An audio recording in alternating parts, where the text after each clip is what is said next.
સખી માર્કંડી. સખી માર્કંડી પ્રવાસ નિબંધના રચયિતા કાકા કાલેલકરનો જન્મ ઈસવીસન 1 ડિસેમ્બર 1885 મહારાષ્ટ્રના સતારામાં થયો અને તેમનું અવસાન ઈસવીસન 21 ઓગસ્ટ 1981 થયું. ગંગા મૈયા, યમુના રાણી, બ્રહ્મદેશનો પ્રવાસ વગેરે તેમના પ્રવાસ વર્ણનના ગ્રંથો છે. આ નિબંધમાં લેખકે પોતાના ગામ પાસેથી વહેતી નાની નદી માર્કંડી સાથે પોતાના આત્મીય સંબંધોને વ્યક્ત કર્યા છે. શું દરેક નદી માતા હોય છે? ના, માર્કંડી તો મારી નાનપણની સખી છે. એ એટલી નાની છે કે એને હું મોટી બહેન તરીકે પણ ન ઓળખાવી શકું. અમારા ખેતરમાં ઉમરાના ઝાડ તળે બપોરની છાયામાં બેઠો હોઉં ત્યારે માર્કંડીનો મંદ પવન જરૂર બોલાવવાનો.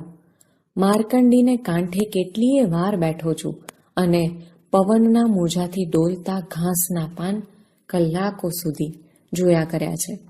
માર્કંડીને કાંઠે અસાધારણ અદ્ભુત એવું કશું નથી. ખાસ ફૂલો નથી, જાત જાતના રંગવાળા પતંગિયા નથી, રૂપાળા પથરાએ નથી. પોતાના કલકુજીતથી ચિત્તને અસ્વસ્થ કરે એવા નાના મોટા પ્રપાંત ક્યાંથી જ હોય? ત્યાં છે ફક્ત પ્રેમળ શાંતિ. ભરવાડો કહે છે કે માર્કંડી વૈજનાથના ડુંગરમાંથી આવે છે. મને એનું મૂળ શોધવાની કદી ઈચ્છા થઈ નથી.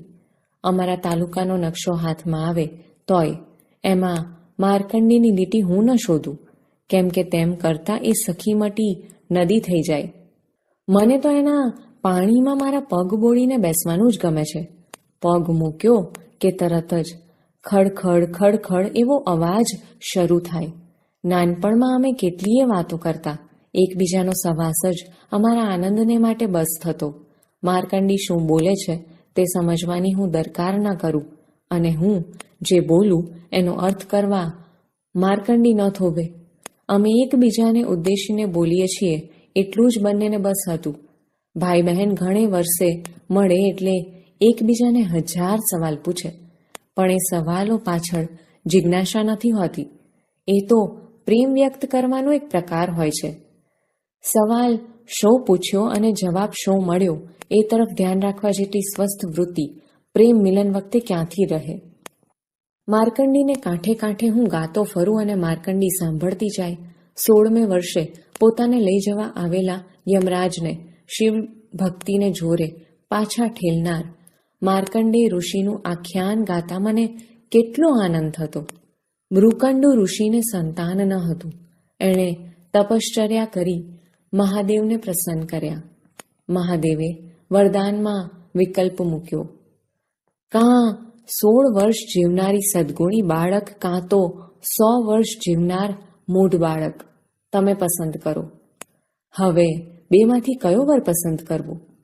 ઋષિએ ધર્મપત્નીને પૂછ્યું. સદગુણી બાળક ફક્ત 16 જ વર્ષ ભલે જીવે, એ જ કુલોદ્વારક થશે એમ ગણી બંને જણાએ એ જ માગી લીધો. માર્કંડેય જેમ જેમ ઉંમરમાં ખેલતો જાય તેમ તેમ મા બાપના વદન મ્લાન થતા જાય. આખરે 16 વર્ષ પૂરા થયા. યુવાન માર્કંડેય પૂજામાં બેઠો છે. યમરાજ પોતાના પાડા પર બેસીને આવ્યા, પણ શિવલિંગને ભેટી પડેલા યુવાન સાધુને અડકવાની હિંમત એમની કેમ ચાલે? હા ના કરતા આખરે પાશ ફેંક્યો. ત્યાં લિંગમાંથી ત્રિશૂળધારી શિવજી પ્રગટ થયા અને ધૃષ્ટતા માટે યમરાજને સાંભળવું પડ્યું. મૃત્યુંજય મહાદેવના દર્શન થયા પછી માર્કંડેયને મૃત્યુની બીક ક્યાંથી રહે? એની આયુધારા હજી વહે છે. કોલેજમાં ભણતો ત્યારે પરીક્ષા પછી અમારી ભાઈ બીજ થતી.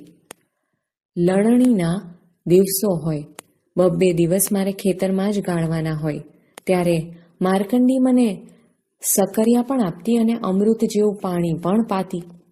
રાત્રે એ ટાઢથી ધ્રુજે છે કે શું એ જોવા હું જાઉં ત્યારે પોતાના અરીસામાં મને એ મૃગ નક્ષત્ર બતાવતી.